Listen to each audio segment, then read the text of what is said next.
everybody, welcome back. Today as well we have got you another video. In this video I'll show you how you can simply go ahead and change currency on Roblox. But before that, please do make sure to like our video, subscribe our channel, and yes, without any further delay, we're simply gonna go ahead step into our video. For the matter, what you're gonna do is simply gonna go ahead first access your Roblox on your mobile phone, and let's go ahead open it up. Right, so once you have done, so this kind of interface you're gonna find right here in the home section.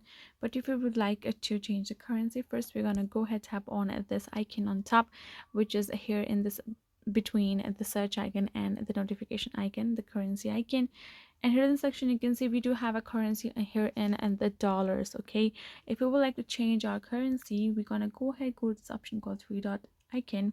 Previously we did have the option of changing our account, right? We could change our country, right? We can change our country and change our simply the currency as well. But right now we do not have that option. We cannot find it over here.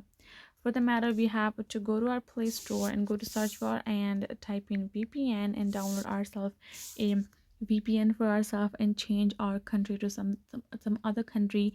And then while it's connected, we're gonna go ahead go back to our Roblox, and again we're gonna go ahead get logged out and again log in with our account, and then our currency will be changed accordingly to that country that we have just chose. This is the solution for you guys. Hope this video was helpful to you all. Thank you so much for watching, and I'll see you guys in our next video.